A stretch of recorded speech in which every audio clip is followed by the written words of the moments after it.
केपी शर्मा ओलीले घरबाट सुन ल्याएर थप्नुभयो कि विद्यादेवीले घरबाट सुन ल्याएर थप्नुभयो कि भानुभक्त ढकालले घरबाट सुन ल्याएर थप्नुभयो कि अथवा जुन सुनको चाहिँ कारोबारीलाई त्यो जिम्मा दिएको थियो उसले पो सुन थप्यो कि कसले थप्दियो त सुन हटाएर सुन ल्याउनु नै त्यहाँ नियत बस गरेको थियो भ्रष्टाचारको नियत नै हो त्यो भने प्रेम कुमार राईको नाम अस्ति नक्कली भुटानी शरणार्थी प्रकरणमा डामिँदाखेरि सबसे बडा छटपटी कसलाई भयो सबसे बढी को छटपटायो केपी शर्मा ओली छटपटाएको होइन अनि अख्तियारको एउटा प्रमुख आयुक्तको नाम डामिँदाखेरि केपीजी किन छटपटाउनु पर्ने रगतको साइन हो राजनीतिक साइन हो लेनदेनको साइन हो धर्मपुत्र हो धर्मपिता हो के हो हामीसँग राजनीतिक विश्लेषक उहाँ धार्मिक अभियन्ता विश्लेषक पनि हुनुहुन्छ अभिषेक जोशी स्वागत छ हजुरलाई हजुर नमस्कार अब निरन्तर रूपमा धार्मिक अभियानमा तपाईँ खास गरी नेपाललाई चाहिँ हिन्दू धर्म बनाउनुपर्छ भन्ने पक्षमा पनि लाग्नुभयो राजनीतिक विश्लेषण पनि गर्नुहुन्छ र अहिले यो पशुपतिको जलरी प्रकरण तपाईँले निकै बोल्नु भएको चासो राख्नु भएको विषय मध्येको यो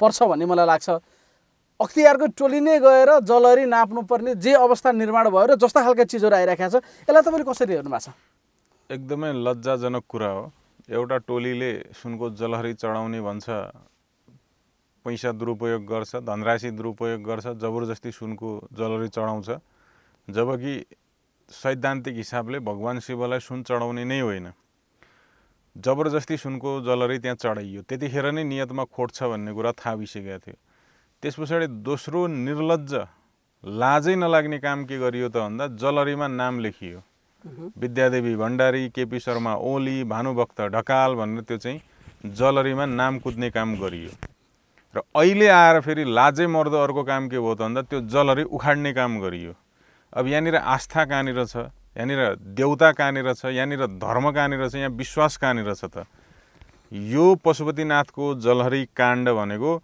त्यो सुनको जलहरी लाउनेले पनि शिवजीमा आस्था भएर जलहरी लगाएको होइन यो चाहिँ सुनको जलहरीको नाममा उसलाई पनि कमिसन चाहिएको थियो भ्रष्टाचार गर्न परेको थियो र केपी ओलीलाई विद्यादेवी भण्डारीको आफ्नो र भानुभक्त ढकालको नाम कुदाउनु परेको रहेछ त त्यो जलहरी चढाउने पनि नियत खराब भ्रष्ट मानसिकता अब यो जलहरी उखाड्ने काम पनि राजनीतिक प्रोपोगन्डा यो चाहिँ भागबण्डा मिलाउनलाई एउटा हतियार बनाउने तीनटा कुरा हो एउटा त पशुपतिमा सुनको जलहरी नै राख्ने हैन भन्नु दोस्रो कुरा यसरी नाम लेख्ने नै होइन भन्नु हो तेस्रो कुरा अहिले यसरी उखाल्ने नै होइन सबै कुरामा गलत भइराखेको छ त्यसको जलहरीको विषयमा सुरुदेखि नै गलत भयो क्या जबकि शिवजीलाई सुन चढ्दैन भन्ने थाहा पाइसकेपछि जबरजस्ती किन चढाएको एउटा शिवको आस्थामा राख्नेले शिवलाई आस्थामा राख्नेले शिवमाथि विश्वास गर्नेले शिवप्रति भक्ति भाव हुने मान्छेले जे चिज शिवलाई चढाउँदैन त्यो चिज लगेर शिवलाई चढाउँछ त कहीँ मिल्दैन सुनको जलहरी त्यसरी राख्ने मिल्दैन त्यो धार्मिक राख्दैन नि त अहिलेसम्म राखेको थिएन त चाँदीको जलहरी थियो त चाँदी नै राखे भइहाल्थ्यो त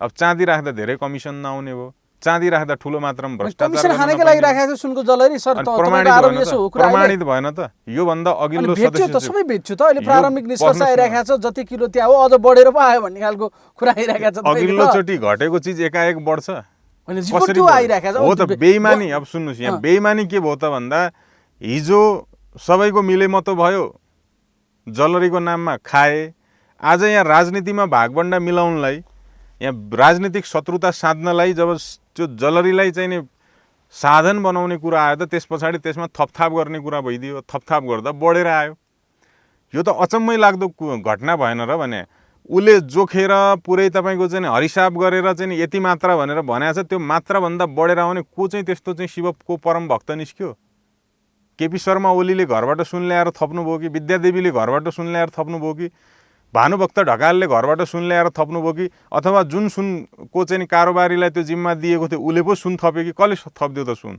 थप्या कसैले होइन जब यो भण्डा फुट्न आँट्यो अब चाहिँ पक्राउ परिने भयो अब चाहिँ बेइज्जती हुने भयो अब चाहिँ नि धर्म सङ्कटै आइपर्यो भनेपछि त्यो रातारात हतार हतार गर्दाखेरि चाहिँ नि यो गडबडी हुन गयो योभन्दा अघिल्लो सदस्य सचिव प्रदीप ढकाल हो क्यारे नाम होइन कति सम्पत्ति थुपारेको भनेर आज चाहिँ प्रमाणित भयो सदस्य सचिवबाट रिटायर हुन पाउँदा नपाउँदै चपली हाइटमा चाहिँ नि त्यत्रो 8 आनाको चाहिँ नि प्रोपर्टीमा चाहिँ 3 करोड 4 करोड खर्च गरेर बिल्डिङ खडा गरेर चाहिँ आलिशान बङ्गलामा चाहिँ शानदार जीवन बिताइराख्नु भएको छ भनेर चाहिँ समाचार आइरहेको छ हिजो त्यही मान्छे पशुपति विकास कोषको सदस्य सचिव थियो अनि सदस्य सचिव नियुक्त हुँदाखेरि नबनेको हैसियत 5 वर्षमा कसरी बन्यो त यस्तै जलरी जस्ता काण्डहरूमा सामेल भएर होइन अनि शिवको भक्त हुँ भनेर शिवको सम्पत्ति लुटेर यिनीहरू चाहिँ धनी बनेका होइनन्। होइन त्यहाँ चाँदीको जलरी थियो पहिला नै महेन्द्रदेखि अझ अगाडिदेखिको किन इतिहास हटाउनु परेको थियो ल? रहेछ, त्यहाँ त्यो एउटा कुरा बनाएको भन्नुहोस् रहेछ। सुन किन सधैँ चाँदीमा जाने? हाम्रो चाहिँ आस्था आराध्य देव पशुपतिनाथमा सुनकै जलरी राखौँ भने केपी ओलीले दिए, सुनको जलरी राखियो। जुन देवतालाई मसानको भस्म मनपर्छ, जुन देवतालाई तपाईँले एक लोटा पानी खनाइदिएको भरमा ऊ प्रसन्न हुन्छ, उसलाई खुसी पार्न तपाईँले सुन लाउनु पर्ने? भएको चाँदीको जलहरीलाई नै तपाईँले चाहिँ नि सम्मान गर्दै भए के बिग्रिन्थ्यो भने संकल्प पूजा गरे केपी ओलीले, किन गर्नु पर्या थियो? किन कम्युनिस्ट प्रधानमन्त्रीले एउटा राम्रो मेसेज गयो, सुनको जलरी राख्न निर्देशन दिए, बजेट दिए, अगाडि बढ्यो। भले त्यसमा अनियमितता भयो कि भएन, अनियमितता हुनु भएन भन्ने विषय एउटा होला, तर किन सुनको जलरी राखेको त भन्न नमिल्ला नि सर। एक नम्बर मैले भने नि शिवजी भनेको कुनै तडक भडकवाला देवता होइन। पहिला कुरा त्यो बुझ्नुहोस्। रोमान्टिक देवता हो नि शिवजी त। रोमान्टिक भनेर कहाँ उहाँले रोमान्स गर्दै हिँड्नु भएको छ? स्वच्छन्द कुनै नियमले नबाँधिएको देवता, जसको पहिरनमा तपाईँ हामीले देखेको चित्रमा पनि सुन छैन, जो सामान्य एउटा जीवनशैलीको चाहिँ प्रतीक बनेर बसेको छ, प्रतिग्रहको प्रतीक चाहिँ बनेर बसेको छ, त्यस्तो ईश्वरलाई सामान्य ढङ्गले पूजा अर्चना गर्नुपर्ने ठाउँमा शास्त्र विपरीत, नीति विपरीत, मान्यता विपरीत, संस्कृति विपरीत तपाईँले जबरजस्ती सुनको जलरी लाउनलाई किन त्यो शक्तिको अख्तियारीको दुरुपयोग गरेको? आस्थामा रहने मान्छेले के तपाईँ शिवजीको भक्त हो भने शिवजीलाई जे कुरा राम्रो लाग्छ भनेर शास्त्रमा उल्लेख गरिदिएको छ, तपाईँले त त्यो पो गर्नुहुन्छ त। तपाईँले त यहाँ शिवजीको नाममा आफ्नो भुँडी भर्ने काम गर्नुभयो र त आज पोल खुल्यो त। इमान्दारीपूर्वक काम गरे भए पोल खुल्थ्यो त, इमान्दारीपूर्वक काम गरे भए शङ्का उब्जन्थ्यो त। नियतमै खोट कहाँनिर भयो भन्दा जहाँनिर चाँदी हटाएर सुन ल्याउने भने त्यही नियतमा खोट छ भन्ने कुरा त प्रष्ट भयो त। अनि धर्मशास्त्रका रचयिता हुन् यिनीहरू। यिनीहरू धर्मशास्त्रका रचयिता हुन्। हटाएर सुन ल्याउनु नै त्यहाँ नियत बस गरेको थियो। भ्रष्टाचारको नियत नै हो त्यो भने, त्यो त्यहीबाट भ्रष्टाचार सुरु देखिएन नि त सर। खोइ त भ्रष्टाचार कहाँ देखियो त? अनि त्यो आधा किलो सुन घट्यो भनेर भनिरहेको छ आफै। हिजो भर्खर समाचार आएको होइन, अनि त्यस पछाडि सुन बढ्यो भनेर चाहिँ समाचार आइरहेछ। योभन्दा अगाडि 11 किलो सुन घट्यो भनेर चाहिँ कम छ भनेर हल्ला आइरहेको थियो। अनि त्यही पशुपति विकास कोषको पूर्व सदस्य सचिव त्यत्रो चाहिँ नि 6 करोड 7 करोड रुपियाँ चाहिँ उसको खातामा अचम्म लाग्दो तरिकाले देखियो, स्रोत नखुलिकन करोडौँको सम्पत्तिको मालिक बनेको देखियो भनेर आइरहेको छ। त्यो यत्तिकै सारा कुराहरू हुन्छन्। अनि अरू के प्रमाण चाहियो भने, अनि तपाईँ हामीलाई प्रमाण कहाँबाट भेट्छ ल भन्नुहोस्? सर्वोच्च उनीहरूको हातमा, अख्तियार उनीहरूको हातमा, पशुपति विकास कोष उनीहरूको हातमा, सुन व्यापारी उनीहरूका, कालीगढ उनीहरूका, पुजारीलाई पनि उनीहरूले प्रभावमा राखेर चाहिँ नि चाहिने नचाहिने काम गर्ने, सुरक्षाकर्मी उनीहरूको चाहिँ दबावमा बस्नुपर्ने। अनि तपाईँ हामीले कहाँबाट प्रमाण भेट्छ? होइन, जसरी हल्ला गरेको थियो नि, सुन्नुहोस् 11 किलो खायो, यति खायो, उति खायो भनेको थियो, तर फुल रिपोर्ट आउन बाँकी छ। यो अहिले पनि अनुसन्धानको क्रममै रहेको छ। तर कतिपय समाचारहरूलाई आधार बनाउने र केही चिजलाई हेर्ने हो भने चाहिँ जति मात्रामा छैन भनेको थियो त्यति मात्राको सुन त्यहाँ भेटियो। अब यो बढी हल्ला भएछ क्या नेपालमा। यो हल्लाको देश हो भने जस्तो सुनको जलरी यसो भयो उसो भयो भनेर बिचरा पशुपतिनाथलाई पनि सुख दिएनन् क्या नेपाली जनताले। पहिलो कुरा त के हो भने, एकजना मारे पनि हत्या हो, 10 जना मारे पनि हत्या हो, 10 रुपियाँ भ्रष्टाचार गरे पनि भ्रष्टाचार हो, 1 लाख रुपियाँ भ्रष्टाचार गरे पनि भ्रष्टाचार हो। त्यो हेर्ने दृष्टिकोणको कुरा हो।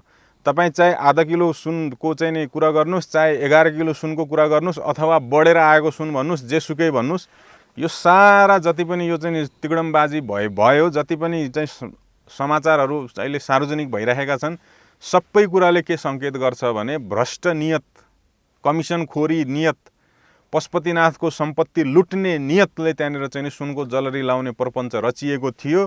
त्यसैको भण्डाफोर भयो। र भण्डाफोर पनि कसरी भयो त भन्दाखेरि प्रचण्ड र केपी ओलीले एउटा चाहिँ नि गोप्य बैठक बसेर 2 जनाको बिचमा मिलेमतो भएर ल अब यो चाहिँ पशुपतिको जलरीको कुरा चाहिँ कसैले उठाउँदैन है भनेर 2 जनाको बिचमा सहमति भए पछाडि संसदमा उभिएर प्रधानमन्त्री प्रचण्डले केपी शर्मा ओलीलाई निर्दोषको सर्टिफिकेट बाँडिसके पछाडि, दिइसके पछाडि संसदबाट उहाँले चाहिँ न्यायाधीशको चाहिँ नि भूमिका निर्वाह गरिदिए पछाडि बल्ल यो अनुसन्धान भइरहेको छ। र अनुसन्धानको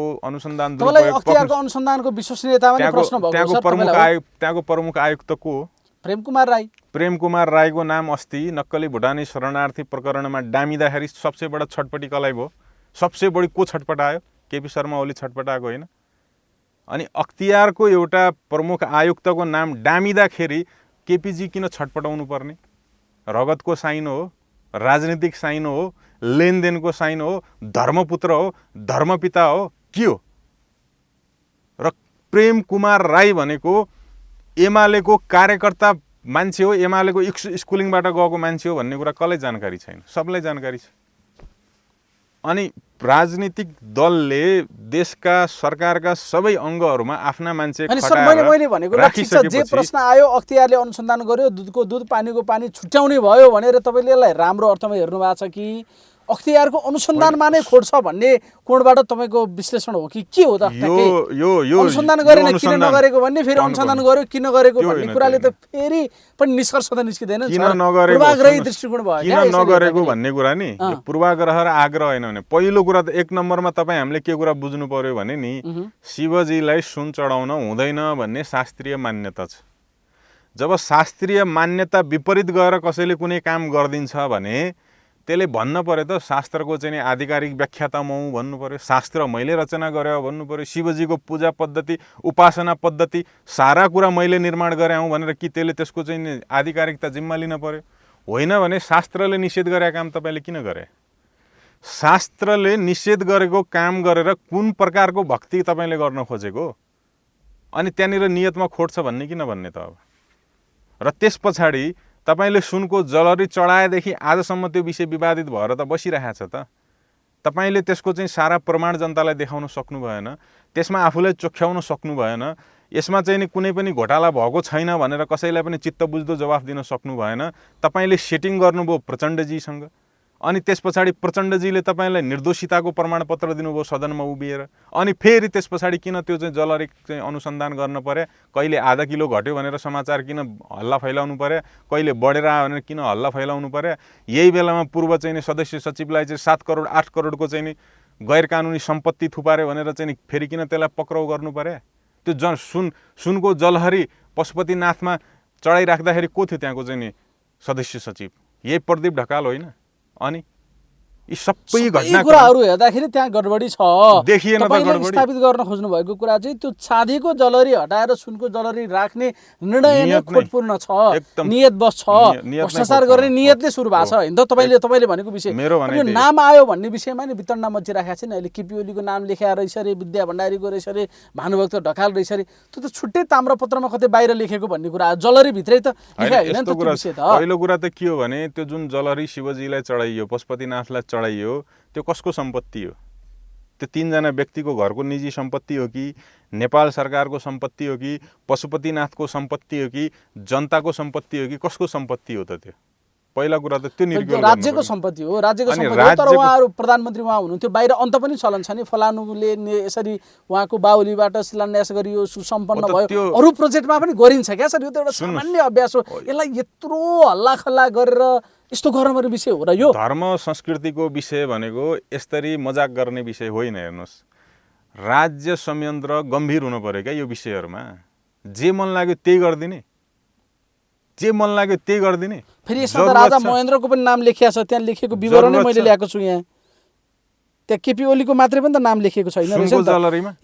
त्यहाँ त कवचमाथि तत्कालीन राजा रणबहादुर शाहले मिति 1838 माघ शुक्ल श्री पञ्चमीका दिनदेखि भनेर राजा महेन्द्र वीरविक्रम शाहदेवसम्मको विवरण लेखेर एउटा छुट्टै विवरण राखेर जलरी भित्रै लेखा होइन नि त केपी ओली विद्या भण्डारीको नाम त? केमा लेखास? यो त छुट्टै एउटा ताम्रपत्र बनाइयो। हल्ला त जलरीमा लेख्यो भनेर आइराछ। यसरी हल्ला हो त्यही भनेको एउटा कुरा हुन्छ, हल्ला अर्को गरिदिन्छन् क्या मान्छेले। सुन्नुस्, अब त्यो तपाईले भनेको कुरा चाहिँ एकजना सांसदले पनि हिजो बोल्दै हुनुहुन्थ्यो, जलरीमै नाम लेखा रहेछ, अब त त्यो चाहिँ जलरी त्यो नामलाई स्पर्श गरे पानी खानुपर्ने भयो भनेर। अर्को एकजना स्वागत नेपाल भन्ने नामको वकिल उहाँले बोलिराख्नु भएको थियो। मैले कतै पढिरहेको थिएँ, त्यो उसमै देखाइरहेको थियो, त्यो पहेँलो प्लेटमै नाम लेखाएको छ। अब त्यो जलरी भित्रै लेखेको भन्ने कुरा छ। अनि जलरी भित्र लेख्ने त? र त्यो लेख्नलाई योगदान के हो त? ल भन्नुहोस् न त। विद्यादेवी भण्डारीको योगदान के त? ल लेखियो ठिक छ, योगदान उद्घाटन गर्नुभयो त्यो दिन गएर जलरीको। त्यतिको लागि नेपाल सरकारले पैसा खर्च गर्यो, मूलकर्ता केपी ओली त्यसो भए त्यसो भए त्यो उद्घाटनकर्ता पशुपतिनाथ विद्यादेवी भण्डारी भइन् हैन, त्यो त्यसकारण लेखेको हो क्या यो। त्यही त यसरी नै धर्म संस्कृतिलाई चाहिँ कुनै एउटा नेताको लागि, कुनै एउटा पार्टीको लागि, कुनै एउटा व्यक्तिको लागि सस्तो विषय बनाउने हो भने त्यहाँ पशुपतिनाथमा जो दैनिक दर्शनार्थी छन्, जसले दिनको चाहिँ नि 100औं रुपियाँ पशुपतिनाथलाई भेटी चढाउने गर्छन्, जुन पैसामा नेपाल सरकार दिनकै आँखा गाडेर बसेको हुन्छ, ती भक्तजनको नाम पनि लेखिदिनु पर्यो नि त। नि गलत हो हैन त, यसरी जलहरीमा पाइन्छ त। नाम लेख्ने कुरा गलत हो, जोसुकैको भए पनि भन्ने तर्क तपाईँ यदि तपाईँलाई ईश्वरमाथि विश्वास छ भने तपाईँले ईश्वरको भक्ति केका लागि गर्दै हुनुहुन्छ? आफ्नो सस्तो लोकप्रियताका लागि? ठीक छ सर, हामी कहाँ पुग्यौँ भने देखावटी उसको पशुपतिनाथ लागि? हामी सबैको आस्थाको केन्द्र नि त, नेपालीहरूको, हिन्दू धर्मावलम्बीहरूको सबैको एउटा एउटा हैन। बुझ्नुपर्ने कुरा त यो त्यो हो नि त। ठाउँमा राखेको जलहरी पनि नक्कली कि सक्कली, सुनकी पित्तल, यति किलो कि उति किलो भनेर पुरै मन्दिर बन्द गराएर दिउँसै पूजा गरेर कस्तो अवस्था, यो चित्र क्या हाम्रो के भयो, कस्तो एउटा चित्रमा हामी हाम्रो देश हामी छौँ क्या। आज प्रश्न त यहाँनिर हो नि त। त्यसकारण मैले तपाईँलाई भनेको धर्म संस्कृतिको विषयलाई हलुका बनाउनु हुँदैन। कुनै एउटा राजनीतिक दल, कुनै एउटा व्यक्ति, कुनै एउटा नेता मेरो हो भन्दैमा त्यसले जेसुकै करतुत गरे पनि त्यसलाई जिन्दाबाद भनिदिने चरित्रले, प्रवृत्तिले गर्दा यस्ता खालका घटना निम्तिन्छ। सेना परिचालन गरेर पुरै चाहिँ बन्द सन्नाटा छ। कति लाजमर्दो कुरा। एमालेहरूसँग यदि नैतिकता छ भने आजको दिनमा केपी ओलीले यो जलहरीमा नाम लेखाएर गलत गरे भन्न सक्नुपर्छ, यो भ्रष्टाचार भयो भन्न सक्नुपर्छ। यदि नैतिकता छ भने, यदि साँच्चीकै पशुपतिनाथलाई उनीहरूले ईश्वर मानेका हुन् भने, होइन यसलाई त एउटा राजनीतिक साधन बनाउने हो, पाए लुट्ने हो, नपाए पनि एउटा चाहिँ इँटा थप्दिया भरमा चाहिँ चर्को हल्ला गरेर हामी त धर्म मान्छौँ भनेर चाहिँ ठुला कुरा गर्ने हो भने त यो जस्तो निकृष्ट काम केही पनि हुँदैन। राप्रपाका सांसद ज्ञानेन्द्र साईको पक्षमा भनौँ न, उहाँले उठाएका विभिन्न कुराहरूलाई मुक्त कण्ठले प्रशंसा गर्दै आउनु भएको छ। अघिल्लोचोटि हामीले कुराकानी गरेका थियौँ, उहाँलाई चाहिँ यो संसदमा कसरी बोल्ने हो भनेर ट्युसन पढाउनु पर्यो भन्ने विषय माओवादीका सांसदले पठाए। तपाईँले ट्युसन त तिनीहरूलाई पढाउनु पर्ने छ, बरु 1000 म दिन्छु भन्नुभयो। ट्युसन अब कतिवटा विषयमा पढाउनु पर्ने हो ज्ञानेन्द्र साईलाई भन्ने विषय आयो क्या। संसदमा कसरी बोल्ने पनि ट्युसन पढाउनु पर्ने, अङ्ग्रेजी कसरी बोल्ने ट्युसन पढाउनु पर्ने, के स्थिति हो सर यो? अनि अङ्ग्रेजी बोल्नै पर्छ भन्ने बाध्यात्मक अवस्था कहाँनिर छ भने मैले नबुझेको कुरो के मैले हेरिरहेको छु है। कतिपयले चाहिँ चाहिने नचाहिने पुरै ट्रोल भएका छन् त ज्ञानेन्द्र साई। पहिलो कुरा त ती जो ज्ञानेन्द्र साईले इङ्ग्लिस बोल्न जानेन भन्छन्, ती आफै अङ्ग्रेजी कतिको बोल्न जानेका छन्, एउटा कुरो है। दोस्रो कुरा, ज्ञानेन्द्र साई एउटा नागरिकको रूपमा भ्रमण गर्न गएका होइनन्, एउटा देशको सांसद बनेर गएका हुन्। त कुनै पनि देशको जनप्रतिनिधिले अहिलेको विश्वको अभ्यास हेर्नुहुन्छ भने उसले भरसक आफ्नै भाषा बोल्छ। म सी जिङपिङको मैले उदाहरण दिएको छु। सी जिङपिङले अमेरिकाको राष्ट्रपति जो बाइडेनलाई भेट्नुभयो भने नि सी जिङपिङले आफ्नै चाइनिज भाषा बोल्ने हो। जो बाइडेनले बुझ्दैनन् भने त्यहाँनिर चाहिँ नि अङ्ग्रेजीलाई चाइनिजमा, चाइनिजलाई अङ्ग्रेजीमा उल्था गरिदिनलाई एउटा दोभाषी राख्या हुन्छ। ज्ञानेन्द्रजीले नेपाली भाषा बोल्नुभयो, अस्ट्रेलियनले नेपाली भाषा नबुझ्ला भनेर दोभाषी राखिदिएकै छ त। दोभाषीले अङ्ग्रेजीमा उल्था गरिदिएको छ, अङ्ग्रेजीमा बोलेको नेपालीमा उल्था गरिदिएको छ। त त्यहाँनिर पहाडै खस्ने, भूकम्पै आउने खालको, गणतन्त्रै धराशयी हुने खालको कुन घटना घट्यो भने? होइन, बोल्न जानेनन् ज्ञानेन्द्र साईले अङ्ग्रेजी भन्ने कुरा गरेका छन् क्या। जानेनन्, ठिक छ, जानेनन्। ज्ञानेन्द्र साईलाई अङ्ग्रेजी आउँदैन र के गर्नु पर्थ्यो त? अब मातृका यादवले जस्तो कनी अङ्ग्रेजी बोल्नु पर्थ्यो? शब्द उच्चारणै गर्न नजाने पनि अङ्ग्रेजी बोल्न पर्थ्यो? मातृका यादवले त्यही गरे होइन? यहाँ तपाईँको चाहिँ अन्तर्राष्ट्रिय के व्यवसायी सम्मेलन हो कि के चाहिँ आर्थिक सम्मेलन गरे, उद्योगीहरूको सम्मेलनमा अन्तर्राष्ट्रिय बेइज्जत गरेका थिए, अन्तर्राष्ट्रिय बेइज्जत गरेका थिएनन्। शब्द एउटा लेख्या शब्द उच्चारण गर्न नजानेर बेइज्जती भएको थिएन? के त्यस्तो गरिदिन पर्थ्यो?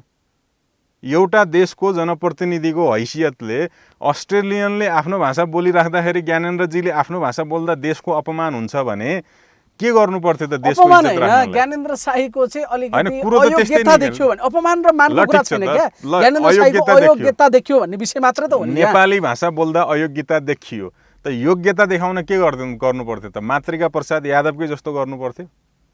त्यो गर्दै भए योग्यता देखिन्थ्यो? त्यो गर्दै भए देशको इज्जत रहन्थ्यो? यो कस्तो खालको बुझाइ हो भने राप्रपासँग तपाईँलाई रिस उठेको छ, ज्ञानेन्द्र साईसँग तपाईँलाई रिस उठेको छ, त्यो बेग्लै प्रसङ्ग होला, त्यो देशभित्रको राजनीतिक वैचारिक प्रतिस्पर्धा कुरो होला। तर ज्ञानेन्द्र साई अस्ट्रेलिया पुगेर त्यहाँको पूर्व सभामुखलाई भेटिराख्दाखेरि राप्रपाको सांसद बनेर त जानु भएको छैन नि त, यो नेपाल देशको सांसद बनेर चाहिँ त्यहाँको एउटा पूर्व सभामुखलाई भेटिराख्नु भएको छ। त उहाँले देशको कुरा गरिराख्नु भएको छ।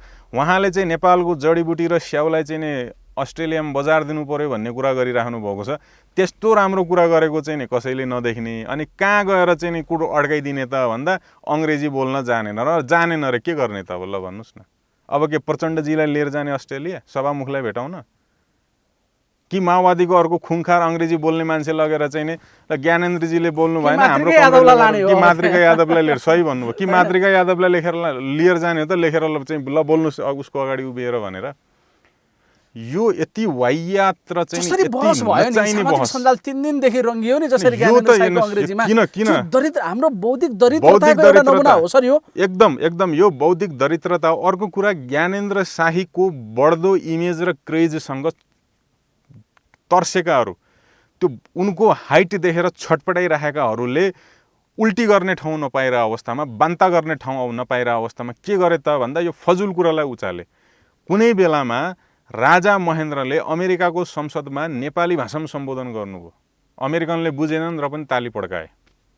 अहिलेका हाम्रा भेडा नेपाली हुन्थे भने के भन्थे त, हेर हेर हेर राजा महेन्द्र भएर चाहिँ अमेरिकाको सदनमा नेपाली बोलेर देशको बेइज्जती गरे भन्थे, यिनले नै भन्थे, यिनैले भन्थे त्यो कुरा। उनले त ताली पड्काए त, खै उनलाई त अमेरिकनलाई त यो राजाले अङ्ग्रेजी नबोल्दै र हाम्रो बेइज्जती भयो भन्ने पनि ठानेनन्, यो राजाले आफ्नो भाषा बोलेर आफ्नै देशको बेइज्जती गर्यो भने पनि अङ्ग्रेजीले ठानेन त, उसले त मजाले ताली पिट्दियो त।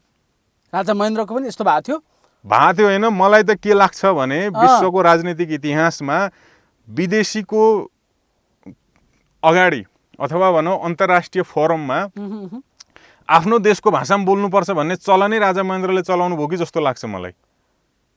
लगायतको उदाहरण दिनु, उनीहरूको त अभ्यासै त्यही छ क्या। जस्तो चाइनिजहरू जहाँ गए उनीहरू बोल्दैनन्, अर्को भाषा बोल्दैनन्, त्यहाँ दोभाषीको प्रयोग गरिएको हुन्छ। यहीँ पनि सी आउँदाखेरि उनले चाइनिजमा बोले। यहाँ राष्ट्रपति विद्या भण्डारीदेखि तत्कालीन प्रधानमन्त्री केपी ओली सबैसँग कुराकानी हुँदा हामी आफैले नजिकैबाट देखेको हो नि त, त्यो त होइन सीहरूको कतिपय देशको। तर हाम्रो त त्यो अभ्यास छैन नि त। हाम्रो सक्ने जाँदा अङ्ग्रेजीमै दिइरहेको छ। राष्ट्रसङ्घको महासभामा जाँदा होस्, अर्को देशमा जाँदा होस्, उसको देशमा कतिपय यङ लिडरहरूको पनि त्यही ढङ्गले आएको छ भने चाहिँ ज्ञानेन्द्र साई त नयाँ पुस्ताका मान्छे, उनी नेपाली भाषालाई माया गर्छन्, नेपाली भाषा बोल्छन्, नेपाली भाषालाई सम्वर्धन गर्नुपर्छ भन्ने मान्यता राख्छन्, एउटा पाटो भयो। तर त्यो मञ्चमा जाँदै गर्दाखेरि एउटा नयाँ पुस्ताको लिडरले अङ्ग्रेजी आएर पनि नेपाली बोल्नु एउटा कुरा हो, अङ्ग्रेजी आउँदै नआएर नेपाली बोल्नु त फरक कुरा हो नि त। यहाँ प्रश्न चाहिँ ज्ञानेन्द्र साईलाई, ज्ञानेन्द्र साई दमदार अङ्ग्रेजी दिने मान्छे हो, तर उनले नेपालीमा बोलेको भए क्या बात ज्ञानेन्द्र भन्ने हुन्थ्यो।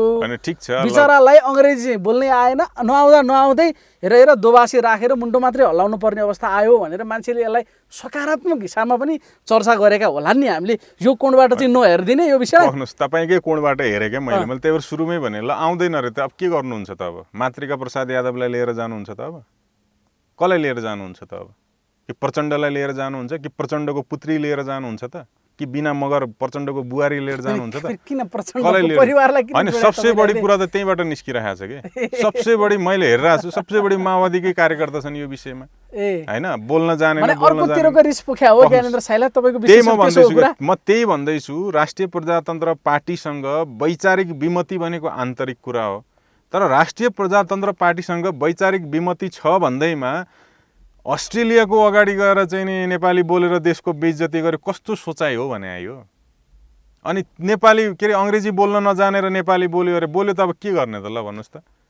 त्यो तपाईँको संविधानले, तपाईँको वर्तमान संसदले एकछिन पक्नु छैन न, मलाई अलिकति भन्न दिनु न। तपाईँको वर्तमान संविधानले, तपाईँको वर्तमान संवैधानिक व्यवस्थाले, तपाईँको वर्तमान संसदले के त्यस्तो नियमावली बनाएको छ कि विदेशीका अगाडि उसकै भाषा बोल, होइन भने तिमीले चाहिँ देशको बेइज्जती गरेको ठहरिनेछ भनेर कहीँ त्यस्तो भाष्य निर्माण गरेको छैन। संविधान कानुन एउटा व्यक्ति, तपाईँ, म अथवा अर्को कुनै एउटा नेपाली नागरिकले सामान्य तरिकाले पर्यटकको रूपमा कुनै देशमा भ्रमण गर्न जानु भनेको, त्यहाँनिर तपाईँ अङ्ग्रेजी बोल्न जानेन भने होला तपाईँलाई चाहिँ नि त्यहाँ अप्ठ्यारो महसुस होला। आफ्नो ठाउँमा छ, भाषा भने एउटा माध्यम होइन। एउटा देशको सांसद गइरहेको छ, त्यहाँनिर चाहिँ नि अङ्ग्रेजीमा उल्था गरिदिनलाई नेपालीलाई चाहिँ नि नेपालीमा बोलेकोलाई अङ्ग्रेजीमा उल्था गरिदिने, अङ्ग्रेजीमा बोलेकोलाई नेपालीमा उल्था गरिदिने, त्यहाँ दोभाषै उभिरहेको छ भने ऊ त सहजीकरण गरिदिइरहेछ भने तपाईँलाई किन कनी अङ्ग्रेजी बोल्ने बाध्यता छ र भने आफ्नो भाषामा बोल्दा के बिग्रिन्छ। र अर्को कुरा, यो देशका कति मान्छे छन् अङ्ग्रेजी बोल्ने? त्यो भिडियो सार्वजनिक भयो त ज्ञानेन्द्रजीले नेपाली भाषामा यो कुरा बोल्नुभयो भन्ने कुरा त त्यो भिडियो हेर्ने आम नेपाली जनताले पनि थाहा पायो नि त। ल देशको हितमा कुरा गरेछ है भन्ने कुरा त बुझ्यो नि।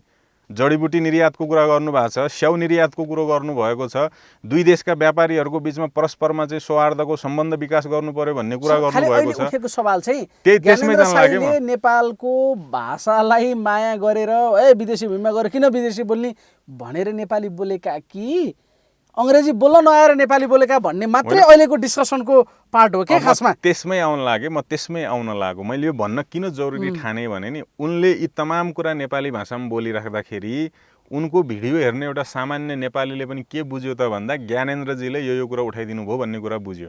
ज्ञानेन्द्रजीको र अस्ट्रेलियाको पूर्व सांसदको बिचमा यो कुरा भयो भन्ने कुरा एउटा सामान्य नेपालीले पनि बुझ्यो। किन बुझ्यो? किनभने ज्ञानेन्द्रजीले नेपालीमा जवाफ दिनुभयो, नेपालीमा ती कुराहरूलाई दोहोऱ्याउनु भयो हैन त। त्यही कुरा अङ्ग्रेजीमा बोल्दिया भए यहाँ त सबैले त बुझ्ने थिएनन् होला। त एउटा सांसदको नाताले उनले नेपाली भाषा प्रयोग गरे। त्यसको पोजिटिभ कुरा के हो त भन्दाखेरि जसरी एउटा विदेशीले अन्तर्राष्ट्रिय फोरममा उभिँदा आफ्नो भाषा बोल्छ त्यसै गरी ज्ञानेन्द्रजीले पनि अन्तर्राष्ट्रिय फोरम पाएको बेलामा उनले नेपाली भाषा बोले। भोलि युएनको सभामा जाँदा नि नेपाली भाषै बोल्नुपर्छ। म त नेपालको प्रधानमन्त्रीलाई पनि भन्छु किन हिन्दी बोल्ने, किन इङ्ग्लिस बोल्ने? तपाईँको आफ्नो भाषा छैन? आफ्नो भाषा बोल्नुहोस् न। र त्यो भाषा नआएर बोल्यो, भाषा नआएर बोलेन, भाषा आएको भए बोल्थ्यो भन्ने बहसै छोडिदिउँ न हामी। यो देशको सबैभन्दा राम्रो इङ्ग्लिस बोल्ने मान्छे पनि यदि राजनीतिमा आउँछ भने मेरो त उसलाई प्रार्थना के हो भने विदेशीका अगाडि नेपाली भाषा बोलिदिनुहोस्। किन तपाईँले नेपाली भाषा बोलिदिँदाखेरि नेपाली भाषाको प्रचार हुन्छ, उसले पनि थाहा पाउँछ यसको आफ्नो राष्ट्रिय भाषा छ भन्ने कुरा। त्यहाँ त दोभाषी हुन्छ त उल्था गरिदिनलाई। अङ्ग्रेजी बोल्नु कुनै त्यस्तो महानताको सूचक होइन। खोइ त चाइनिजका लागि महानता बन्या छैन, रसियनका लागि महानता बन्या छैन, हुँदा इन्डियाको लागि महानता बन्या छैन, तपाईँकै लागि महानता बनिदिनु पर्ने। कोरियनका लागि महानता बन्या छैन, तपाईँकै लागि महानता बनिदिनु पर्ने। हामीभन्दा गरिब ठानिएका, हामीभन्दा अशिक्षित ठानिएका अफ्रिकाका मुलुकहरू आफ्नो भाषा बोल्छन्। त्यहाँका जनप्रतिनिधिहरू विदेशीका अगाडि आफ्नो भाषा हाकाहाकी बोल्छन्। उनीहरूलाई आफ्नो भाषा बोल्दा लाज भएको छैन। उनका जनताले कहिले भन्दैनन् अङ्ग्रेजी बोल्न नजानेर आफ्नो भाषा बोल्यो भनेर, कहिले भन्दैनन्। हाम्रैलाई चाहिँ किन जान्ने बन्नु पर्यो? नेगेटिभ कुरा किन गर्नु पर्यो? यसलाई म अर्को एउटा सिनारियोबाट प्रश्न सोध्छु है। त्यहाँ चाहिँ जस्तो दोभाषी राखिएको छ, उसले दुईतिरलाई ठ्याक्कै संयोजन गरिराखेको छ। ज्ञानेन्द्र साईले भनेको कुरा उता सुनाइरहेको छ, उसले भनेको यता गरिराखेको छ। यसलाई तपाईँ यसलाई सिनारियो फरक राख्नु। ज्ञानेन्द्र साईलाई एकदम राम्रो अङ्ग्रेजी आउँथ्यो, उनले नेपाली बोले। त्यो मान्छेले त्यो जहाँको अस्ट्रेलियन हो उसले अङ्ग्रेजीमा प्रश्न सोध्यो। ज्ञानेन्द्र साईले आफैले बुझेर क्या दोभाषी प्रयोग नगरिकन उनले आफैले बुझेर उसलाई नेपालीमा जवाफ फर्काएका थिए र त्यो अस्ट्रेलियनलाई चाहिँ दोभाषीले बताउनु परेको थियो भने त ज्ञानेन्द्र साईको आज अझ उच्च सम्मान हुन्थ्यो नि त। यसमा त चुकेका हुने उनले। त्यहाँ अर्को त्यो जस्तो उनलाई त्यो प्रश्न बुझाउनलाई चाहिँ नराखेर उनले आफैले बुझे, अस्ट्रेलियनले बोलेको फेरि एकदम कमन इङ्ग्लिसमा बोलिराखेको छ र उनले नेपालीमा जवाफ दिए र त्यो अस्ट्रेलियनलाई चाहिँ नेपाली बुझ्नलाई दोभाषी राख्न परेको भए क्या बात ज्ञानेन्द्र यार यस्तो हुनुपर्छ भन्ने थियो नि त। सवाल चाहिँ ज्ञानेन्द्रलाई ठिकै आएन भन्नेतिर हो क्या। एउटा कुरा के मैले भने नि म फेरि पनि दोहोऱ्याउँछु ल। एक नम्बर तपाईँले भने प्रसङ्ग त्यो भए बेटर हुन्थ्यो कि एक नम्बर प्रसङ्ग खिसिट्युरी गर्नेकै भनाइलाई आधार लिउँ। ल बोल्न जानेनन् रे, अब के गर्ने त? अब गर्ने के त? के त्यो अस्ट्रेलियनले मानहानि गर्यो? इज्जत दिया छ त? गर्ने त यही मान्छेले उडाए नि, यही गर्ने, अरु केही पनि छैन क्या। यो त्यही भन्दैछु के म। यति सस्तो विषय, यति सस्तो तरिकाले चाहिँ नि हामी टीका टिप्पणीमा ओर्लियौँ कि अनावश्यक कुरा थियो। हेर्नुहोस्, जरुरी थिएन यसो गर्न। यो जरुरी थिएन, एउटा कुरा है। दोस्रो कुरा, त्यहाँ तपाईँको चाहिँ नि धेरैजना मान्छे उभिराख्नु भएको छ। त्यहाँ अङ्ग्रेजी नबुझ्ने मान्छे सबै अङ्ग्रेजी नबुझ्ने थिए होला नि त। त्यो दोभाषी नै किन राख्नु परेको? किनभने त्यो मान्छेले उसले अङ्ग्रेजीमा बोलेको कुरा नेपालीमा उल्था गरिदिँदाखेरि त्यहाँनिर के वार्तालाप भइरहेछ भन्ने कुरा हामी जस्ता नेपालीलाई बुझ्न सहज हुन्छ क्या। साँच्चीकै भन्ने हो भने त त्यो अस्ट्रेलियनले बोलेको आधा अङ्ग्रेजी त मैले पनि बुझिनँ। उनीहरूको लवजै फरक हुन्छ। त्यो फरक लवज बुझ्न पनि गाह्रो हुन्छ साँच्चीकै भन्ने हो भने। अनि त्यस पछाडि उसले सहजीकरण गरिदिइरहेछ, सहजतापूर्ण तरिकाले कुराकानी अगाडि बढेको छ।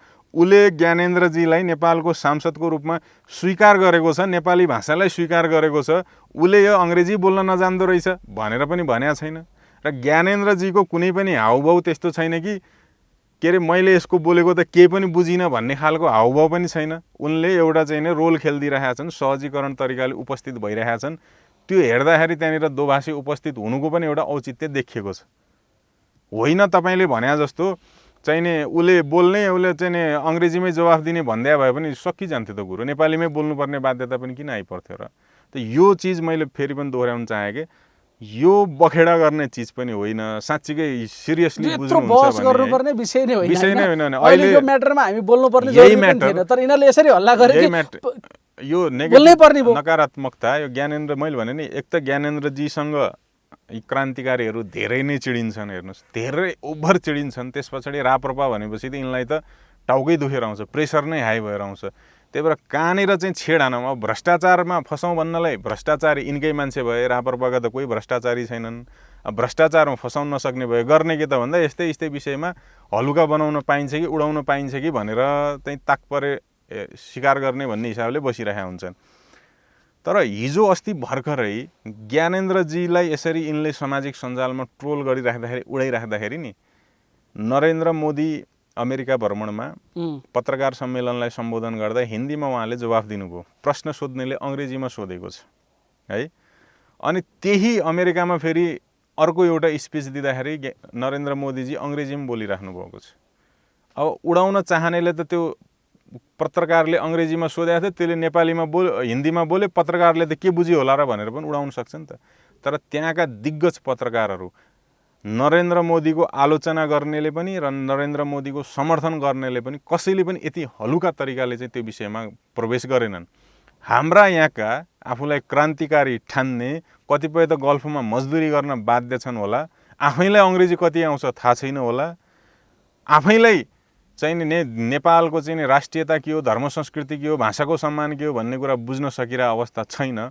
अनि यिनले ट्रोल गरेर, यिनले खिसीटुरी गरेर हुने के हो भने केही पनि भएको छैन हैन। हुने के हो ल भन्नुहोस् न। त के अब ज्ञानेन्द्र साईले अङ्ग्रेजी बोल्न सिक्न चाहिँ जरुरी छ। बुझ्ने जनताले ज्ञानेन्द्रजीले धेरै राम्रो गर्नुभयो, नेपाली भाषामा बोल्नुभयो, आफ्नो भाषाको सम्मान गर्नुभयो। यसरी नै सबै सांसदहरूले, सबै जनप्रतिनिधिले, सबै नेताले यसरी नै व्यवहार गर्नुपर्छ भनेर भनिरहेको छ। तपाईको मान्यता त कसैले पनि गएर अन्तर्राष्ट्रिय मञ्चमा अङ्ग्रेजी नबोल्ने, अहिले जोसुकैले पनि बोल्न जरुरी छैन, जान्नेले पनि बोल्न जरुरी छैन भन्ने मान्यता तपाईको हो नि त। जान्ने नेपालीमा बोल्ने। यसलाई कसरी बुझ्नुस् भने नि, एउटा व्यक्ति निजी भ्रमणमा जाँदैछ, पारिवारिक भ्रमणमा जाँदैछ, व्यावसायिक भ्रमणमा जाँदैछ भने उसले आफ्नो सहजता प्रयोग गर्छ। तर एउटा देशको राजनीतिज्ञ, खास गरेर चाहिँ प्रतिनिधिको रूपमा विदेश भ्रमणमा जाँदैछ भने उसले भरसक आफ्नो देशको भाषा बोलेको राम्रो क्या। मैले सी जिङपिङको कुरा गरेँ, पुटिनको कुरा गरेँ, नरेन्द्र मोदीको कुरा गरेँ, अफ्रिकनहरूले यो अभ्यास सुरु गरिसके, कोरियनहरू खै उनी बाध्य छैनन् अङ्ग्रेजी बोल्नलाई, आफ्नै भाषालाई प्रमोट गरिरहेका छन्। हाम्रा यहाँका 3 महिना चाहिँ नि इपिएसको कोर्स गरेर गइरहेछ त कोरिया पढ्नलाई। गल्फका चाहिँ नि देशहरूले अहिले अरबिक भाषालाई चाहिँ प्राथमिकता दिएर हिँडिरहेका छन् भने संसार आफ्नो भाषालाई प्राथमिकता दिइरहेका बेलामा तपाईँ हामी अहिले पनि 40 वर्ष अगाडिको चाहिँ चेतना पालेर बस्नुपर्ने? अङ्ग्रेजी बोल्न जानेन भने मान्छे होइन जस्तो, अङ्ग्रेजी बोल्न जानेन भने के पनि होइन रहेछ भने जस्तो। तपाईँको सांसदले अङ्ग्रेजीलाई महत्त्व दिने कि आफ्नो भाषालाई महत्त्व दिने क्या? अमेरिकाको सांसदले आफ्नो अङ्ग्रेजी भाषालाई महत्त्व दिन्छ कि अर्को कुनै देशको भाषालाई महत्त्व दिन्छ त? यो भनेको हाम्रो दास मानसिकता अब भोलि तपाईँ सुन्नुहोस् न, भोलि तपाईँको चाहिँ नि एउटा सांसद चीन जानु पर्ला रे भ्रमणमा। अब ऊ चाइनिज बुझ्दैन, के गर्ने त? दोभाषी नराख्ने अनि त्यसैलाई गिल्ला गर्ने, हिँ चाइनिज बोल्न नआउँदो रहेछ यसलाई त नेपाली बोलेर बेइज्जती गर्यो भन्ने। हामी नेपाली कतिवटा देशका अल्झिन थाल्यौँ क्या। जस्तो प्रधानमन्त्री मुर्रा, अब त्यहाँ के भयो, अरू अब लिपुलेकै दिन्छु भनेर आयो, बस त अलि त्यो उचाइबाट हुन पर्थ्यो होला नि त। यहाँ संसद बैठक पनि 15वटा मुर्रा राँगामा गयो, भैँसीकी राँगो छुट्याउन 7 दिन जति लाग्यो। प्रधानमन्त्री आफै कन्फ्युज थिए, भैँसी ल्याए कि राँगो ल्याए भनेर, हैन? अनि यस्ता विषयमा अब ज्ञानेन्द्र साई गए, त्यहाँ के बोले, जुम्लाका स्याउ प्रवर्धन गर्नेदेखि के बोले, तर इङ्ग्लिस बोल्न जाने। सामान्य कुरामा हामी अल्मलिरहेका छौँ। यो समय भनेको अहिलेको समय भनेको किसानले मल नपाएर अवस्था छ। देशका किसानले मल पाइरहेको छैन खेती किसानी गर्नलाई। अनि हामी केमा बहस गर्दैछौँ अथवा सामाजिक सञ्जाल केमा अल्झिरहेछ? ज्ञानेन्द्रजीले अस्ट्रेलियामा अङ्ग्रेजी बोल्न जान्नु भएन, त्यो ट्रोल गर्न पाए मख। यता एउटाले सदनमा उभिएर के भनिदिन्छ, सेना समायोजन गर्नुपर्छ, सङ्ख्या घटाउनुपर्छ र त्यो फाल्तु बहसमा तपाईँलाई अल्झाइदिने। अर्कोले अर्को कुन चाहिँ बखेडा झिक्नु छ, अर्कोले अर्को कुन चाहिँ बखेडा झिक्नु छ। अनि यी नचाहिने विषयवस्तु र बहसमा हामी अल्झिएर हाम्रो मूल समस्यामाथि केन्द्रित हुन सकिरहेको छैनौँ हामी। मूल समस्या के हो?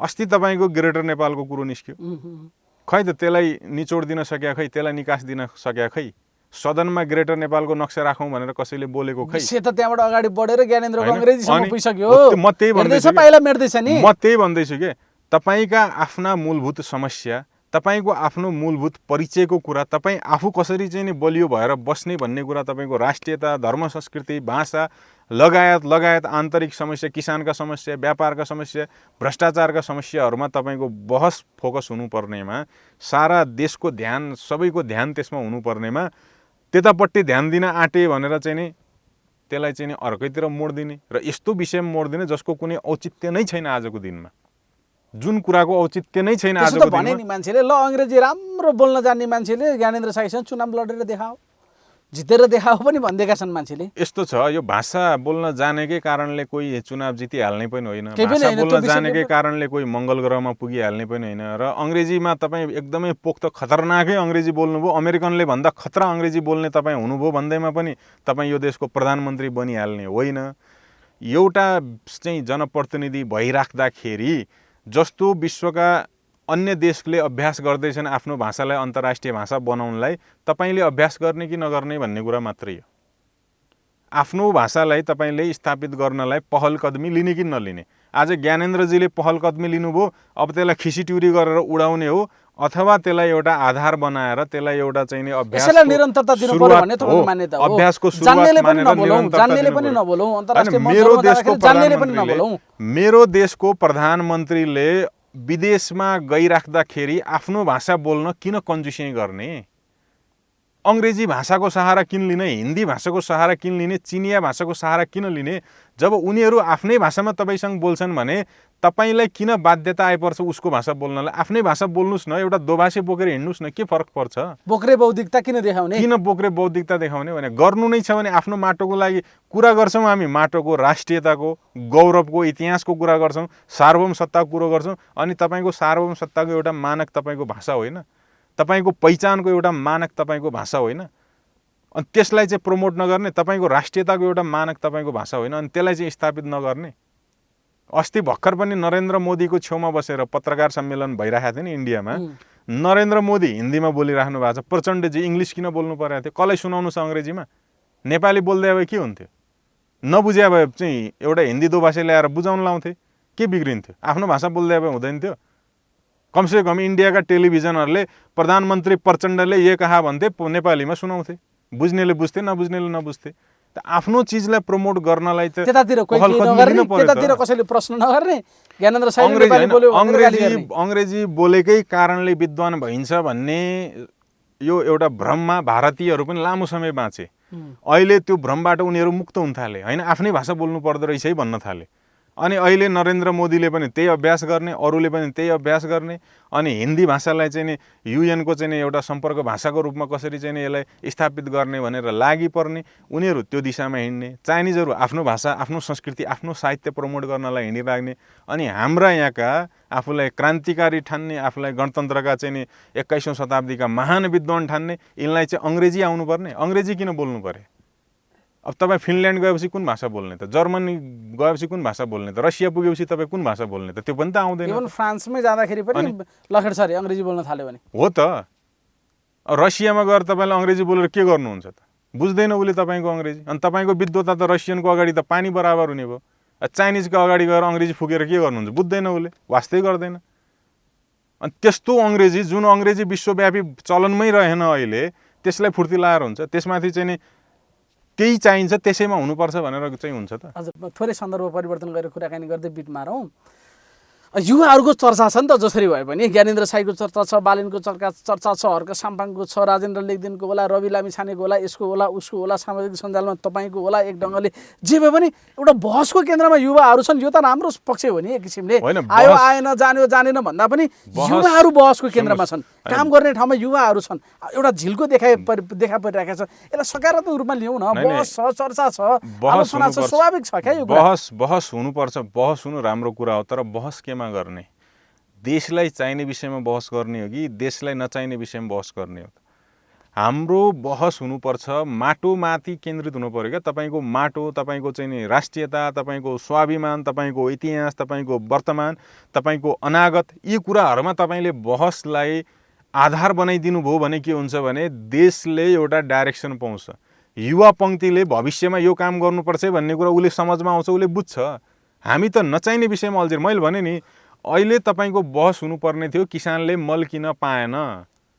यहाँ काठमाडौँका त पाउँदैन, बोर्डरमा भएकोले पनि पाउँदैन। हामी बराल लिन्छौँ क्या, मूल बरालिनु भएन। मैले भन्न खोजेको चाहिँ ट्र्याक तलमाथि हुन्छ। मेरो भनाइ यही हो कि मेरो आग्रह यही हो, हामी नबरालियौँ, हाम्रो हावामा नउडौँ। यो एउटा इन्डियन चलचित्रले खाइदियो हामीलाई, आदि पुरुष भन्ने चलचित्रले लगभग 10 दिन जति खाइदियो। सीता नेपालकी छोरी हुन् कि इन्डियाकी छोरी हुन् भन्ने विषयमा हामी आदिपुरुष त हेर्नुहोस्, यो आदिपुरुषको विषयमा चाहिँ अलिकति फरक छ मेरो धारणा। यो सिनेमाले त हिन्दू आस्थामाथि, खास गरेर रामायण र रामायणका ती पात्रहरू जसलाई हामीले देवता मान्छौँ, पूजनीय मान्छौँ नि, तिनीहरूमाथि भद्दा मजाक गरेको थियो। यो त प्रतिबन्धित हुनु पर्थ्यो नै, तर प्रतिबन्धित भइराख्दाखेरि सबैको एक ढिक्का एक स्वरमा प्रतिबन्धित हुनु पर्थ्यो। तर यहाँ त राजनीतिक स्वार्थ आइदियो, हलवालाहरूको स्वार्थ हाबी भइदियो राजनीतिमा। अनि हलवालाको स्वार्थ समातेर कोही बोल्दै नबोल्दिने, कोही टाउको बटाएर हिँडिदिने, कोही चाहिँ यो मुद्दा कहिले किनारा लाग्ला र अनि चाहिँ 2 कौडीको लेखक भनौँला भनेर चाहिँ समय कुरेर बसिदिने भइदियो क्या। हो यस्ता चाहिँ यो राजनीतिक स्वार्थमा अल्झेर फसेर चाहिँ आफ्ना डोनरहरूको स्वार्थ हेरेर, आफ्ना चाहिँ सदस्यहरूको स्वार्थ हेरेर मात्रै बोल्ने, मात्रै राजनीति गर्ने जुन चरित्र छ, यो चरित्रबाट माथि उठेर सार्वभौम र सार्थक बहसमा युवा पङ्क्तिको सहभागिता हुनुपर्छ। अहिले पनि म भन्छु, हामीले आफूलाई जतिसुकै आधुनिक र जतिसुकै 21औं शताब्दीको गफ फलाके पनि विश्वका धनी राष्ट्रहरू आज आफ्नो संस्कृति, आफ्नो भाषा, आफ्नो समाज, आफ्नो माटो, आफ्नो राष्ट्रियता भन्ने बाटोमै गइसके। त्यही चिन्तनमा उनीहरू छन्। अनि तपाईँ हामी कहाँ उडिरहे? त्यही त अहिले जो बालेन शाहले जे खालको एउटा बहसको नेतृत्व गरे अथवा जे चिजमा सल्काइदिए नि आगो, यो अलि बरालिएको विषय हो कि साँच्चै बोल्नुपर्ने गर्नुपर्ने विषयमा बालेन शाहले अडान राखेका हुन् कि कहिलेकाहीँ हामी अलि बढी सस्तो राष्ट्रियताको लेपन लगाएर बढी आदर्शवादी बन्न खोज्छौँ कि अथवा त्यहाँनिर हिट गर्यो भने चाहिँ एउटा एक खालले त्यो हुन्छ भन्ने एउटा उग्र राष्ट्रवादको ह्याङ हामीलाई छ कि बेलामा उग्र राष्ट्रवादको ह्याङ प्रकट हुन्छ क्या यो वा त्यो नाममा, कहिले केपी ओलीका नाममा, कहिले बालनका नाममा, कहिले केका नाममा। उग्र राष्ट्रवाद खास कि के हो खास? उग्र राष्ट्रवाद भन्ने शब्दको मलाई परिभाषा आउँदैन, तर यो जुन विशाल नेपालको कुरो निस्कियो यो हाम्रो ऐतिहासिक यथार्थ हो। त यो ऐतिहासिक यथार्थ हाम्रा पुर्खाहरूसँग जोडिएको छ। हाम्रा पुर्खाहरूले जमिन जोड्नको लागि बगाएको रगतसँग, गरेको सङ्घर्षसँग, गरेको बलिदानीसँग जोडिएको छ। त यसलाई हामीले सम्झनामा राख्नुपर्छ, यसलाई बिर्सिन हुँदैन। त सम्झनामा राख्ने कसरी हो त? तपाईको संसदमा ग्रेटर नेपालको नक्सा भयो भने न त्यहाँ गएको सांसदले त्यसलाई देख्ने हो त, सम्झिने हो त। तपाईका बालबालिकाले पाठ्यक्रममा त्यो इतिहास पढ्न पाए भने न त्यो कुरालाई उसले सम्झनामा राख्ने, स्मृतिमा राख्ने हो त। त्यो के सुगौली सन्धि यत्तिकै सहजतापूर्वक भएको छ? त्यो सुगौली सन्धि गराउनलाई अङ्ग्रेजहरूले कति चाहिँ षड्यन्त्र गरेका छन्। एक ठाउँबाट नसकेर 5 ठाउँबाट हानेका छन्। त्यो 5 ठाउँबाट हान्दा पनि नसकेर कहीँ पानीमा जहर मिलाइदिएर नेपाली योद्धाहरूलाई मारेका छन्, कहीँ पानीको पाइप काट्दिएर योद्धाहरूलाई मारेका छन्, कहीँनिर चाहिँ नि सहायता मित्रता गर्ने नाममा छल गरेर चाहिँ नि रातारात हतियार ओसारेर चाहिँ नि शान्ति वार्ताको नाममा चाहिँ त्यसरी चाहिँ नि हतियार जम्मा गरेर आफ्ना लडाकु जम्मा गरेर चाहिँ नि नेपालीहरूलाई परास्त गरेर चाहिँ नि यो सन्धि गर्न बाध्य बनाएर उनीहरूले त्यत्रो चाहिँ तपाईँको चाहिँ नि भूभाग उनीहरूले चाहिँ नि इन्डियाको नक्सामा गाप्दिए थियो। त त्यो यथार्थलाई तपाईँ हामीले आफ्नो सन्ततिलाई नसिकाउने, त्यो यथार्थलाई तपाईँ हामी आफूले सम्झेर नबस्ने, सम्झेर बसौँ पो भने हो त। त्यो भूभाग लिनलाई अहिले आर्मी लगेर चाहिँ नि लडाइँ गर्न जाउँ त कसले भनेको छ र? सम्झनामा त राख्नु पर्यो त आफ्नो इतिहासलाई। त्यो विषय एउटा छ। आज रसिया हेर्नुहोस् है, म तपाईँलाई रसियाको कुरा सम्झाउन चाहन्छु। हिजो रसिया युएसएसआर टुक्रियो, रसिया चुप्पो लाएर बस्यो। आज उसले के गर्दैछ त भन्दा फेरि त्यो रसियन फेडरेसनलाई, त्यो युएसएसआरलाई खडा गर्न सकिन्छ कि भनेर उसले लागि परेको छ। तपाईँको दिन आउँछ, तर दिन आउनलाई तपाईँले इतिहासलाई सम्झनामा राख्नुपर्छ, इतिहासलाई सङ्कल्पमा लिएर हिँड्नुपर्छ। तपाईँ त न सङ्कल्प लिन सक्ने, न इतिहासलाई सम्झनामा राख्न सक्ने, न इतिहासलाई स्मृतिमा राख्न सक्ने। अनि ग्रेटर नेपालको कुरा गरेर एउटाले बढ्ता बुझिदिने, अर्कोले चाहिँ त्यत्रा त्यहाँका जनतालाई नेपालको भूभागमा ल्यायो भने त अहिलेको नेपालै रहँदैन भनेर चाहिँ बकमफुसे कुरा गरिदिने। कुन अवस्थामा सम्भव छ त्यो बेलाको अवस्था अहिलेको अवस्थामा सम्भव हुँदैन। जतिखेर तपाईँ चरम विकासमा जानुहुन्छ, चरम सैन्य बल तपाईँसँग हुन्छ, चरम अर्थतन्त्रको चाहिँ नायक तपाईँ बन्नुहुन्छ, त्यो बेलामा तपाईँले त्यो भूभागमा दाबी गर्न सक्नुहुन्छ। आज त तपाईँ आफै भिखमङ्गा भिखारी हुनुहुन्छ, किन आउँछ उजोडिनलाई? तर खालि एउटा स्मृतिमा राख्ने, स्मृति संकल्पमा राख्ने, स्मृति क्या। किन यो त हाम्रो इतिहास हो नि त, हाम्रा पुर्खाले जोड्न सकेको भूगोल हो नि त। यो विषय त टिटफर ट्याटका रूपमा आएको हो, उसले उता अखण्ड भारतको राख्थ्यो, हामीले यसलाई काउन्टर हाने हो, यो विषय अगाडि बढ्यो, ठिक छ। फेरि यो फिल्ममा बालिन शाहले जति राजनीति गरे नि, यो अलि बढी भएन र भन्ने पनि छ क्या। होइन, फिल्ममा त त्यहाँ छँदै छैन यो डायलग। हैन, डायलग यसलाई अर्को मोडबाट गर्न सक्छौ। तपाईँले भनेको जस्तो हिन्दू धर्मको त्यो रामायणमा जसरी वर्णन भएका छ त्योभन्दा फरक ढङ्गले यसलाई यसको त्यो एउटा इतिहासलाई धज्जी उडाउने गरी गरेको थियो। बस त त्यहाँ हुन पर्थ्यो होला, तपाईँहरू जस्तो मान्छे बोल्नु पर्थ्यो होला, धार्मिक अभियन्ताहरू। बालिन शाहको काम हो त्यो। यो विषयमा यो आदिपुरुष भन्ने सिनेमा रिलिज हुने कुरा भयो, नेपालमा रिलिज भएन। नेपालमा रिलिज नभइसके पछाडि अब इन्डियामा रिलिज भयो, यसको विवाद एकदमै चुलिन थाल्यो। त्यस पछाडि के रहेछ त यस्तो विवादित भनेर मैले पनि त्यो इन्टरनेटमा पाइरेटेड कपीहरू हाले हुन्छ, त्यसमा सिनेमा हेरेँ। वास्तवमै यो भनेको प्रतिबन्ध लाग्नुपर्ने सिनेमा नै रहेछ। अब त्यहाँनिर के हो भने सीताजी भारतको छोरी हो भन्ने हिसाबले संवाद होइन कि सीताजीलाई लिन जानको लागि जब रामजीको फौज रेडी छ, उनीहरूले चाहिँ पुल बनाउने चाहिँ प्रसङ्ग छ, त्यो बेलामा यो लङ्कामाथि चाहिँ आक्रमण गर्न जाने सन्दर्भमा चाहिँ बोलिएको संवाद के हो भने अब उपरान्त भारतको छोरीमाथि कसैले आँखा नलगाओस् भनेर भनेको छ। अब त्यो भारतको छोरीमाथि आँखा नलगाओस् भनेर कुन सन्दर्भमा भने हो त भन्दा सीताजीलाई रावणको कब्जाबाट मुक्त गर्नको लागि युद्ध गर्न जाने सन्दर्भमा भने हो। त भारतकी बेटी माथि गलत आँखा कसले लगायो? रावणले लगायो। त त्यहाँनिर भारतको बेटी को हो त भन्दा सीताजी। त्यो सेन्समा सीताजी नै भन्ने अर्थ लाग्छ। हेर्नुहोस्, त्यसलाई अलिकति तपाईँले डिपली हेर्नुपर्छ। सिधा शब्दमा यो मिथिला होइन, रामलीला आउनलाई भनेको पनि रहेछ। त्यति चिजले यत्रो बवन्डर गर्न जरुरी थिएन। राम्रो के हो भने यो फिल्म प्रतिबन्ध लगाउनै पर्ने फिल्म रहेछ। अरू कोणबाट त्यो राम्रो भयो। धार्मिक दृष्टिले हामी अल्झ्यौँ, बालिनले जानेर निशाना बनाए, त्यो चाहिँ अलिकति व्रत जान्ने भइहालेको जस्तो मान्छेले भनेका छन्। यसमा पनि हामी धेरै नअल्झ्यौँ। आस्थाका दृष्टिकोणले यो प्रतिबन्धित हुनुपर्ने धेरै कारण छन्। अब त्यसमा चर्चा नगरौँ होइन। तर आस्थाका दृष्टिकोण पछि अहिले त भारतमा पनि त्यही भयो नि त होइन। कति ठाउँमा त हलमै आगो लगाइदिन आँटे मान्छेले, सुरक्षाकर्मीको चाहिँ आवश्यकता पर्ने अवस्था आयो भनेपछि हो। धार्मिक दृष्टिले पनि हिन्दू आस्थामाथि र रामायण महाकाव्य, हेर्नुहोस्, विश्वको पहिलो महाकाव्य भन्छौँ यसलाई, आदि महाकाव्य भन्छौँ।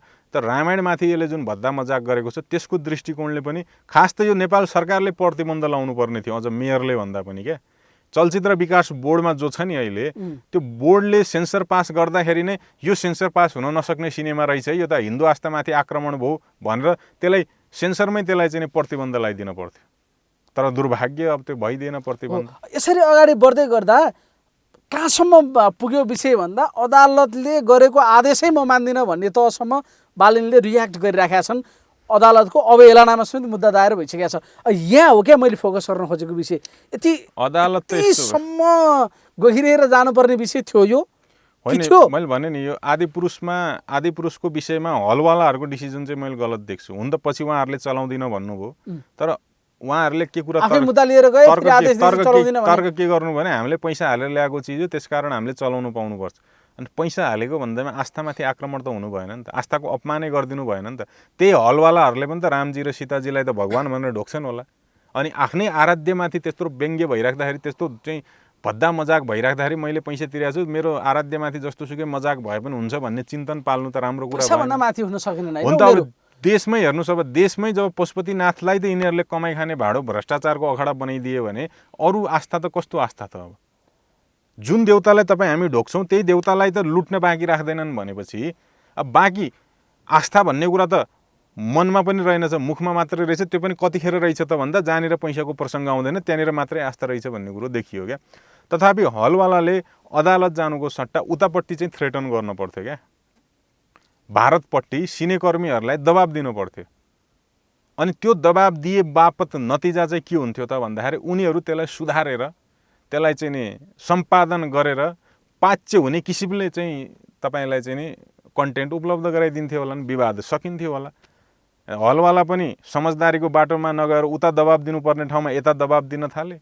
अनि त्यस पछाडि मनोज मुन्तसिर भन्ने सिनेमा लेखकले नेपाल त भारतको अङ्ग हो, अस्ति भर्खर टुक्रेको भनिदिन थाले। त्यस्तो विवादित बयान सिनेमाको लेखकले दिन्छ भने हाम्रो सर्वोच्च अदालत अथवा उच्च अदालत जहाँनिर केस परेको थियो उसले पनि यो कुरा बुझ्नु पर्थ्यो कि बाध्यता थिएन नि चलाउ भन्नलाई। जब सिनेमाको लेखकले नै नेपाललाई भारतको हिस्सा मान्दैछ भनेपछि तपाईँ कसरी त्यो सिनेमालाई चाहिँ नेपालमा प्रमोट गर्ने, कसरी त्यसलाई नेपालमा ठाउँ दिने? कुनै बेला चाँदनी चोक टु चाइना भन्ने सिनेमा अक्षय कुमार त्यसको नायक हुनुहुन्थ्यो। बुद्ध भारतमै जन्मे भन्ने, बुद्ध भारतमा जन्मिनु भएको थियो भन्ने एउटा संवाद थियो। हेर्नुहोस् है, नेपालमा विरोध भयो, सेन्सर नै त्यसमा सेन्सर गर्नु पर्यो भन्ने कुरा आयो। अनि चाँदनी चोक टु चाइनाको चाहिँ उसले के गर्यो, चाहिँ प्रोड्युसरहरूले के गरे त भन्दाखेरि नेपालको लागि त्यो डायलग हटाइदिए, बाँकी दुनियाँको लागि त्यो डायलग हटाएनन्। त हामीले हेर्दा पो बुद्ध नेपालमा जन्मेको भन्ने हटाइदियो त, लाइन हटाइदियो त। इन्डियनले हेर्दा त छ, अर्कोले हेर्दा त छ, अमेरिकामा हेर्दा त छ। भनेपछि यस्तो बेइमानी किन गर्नु पर्यो?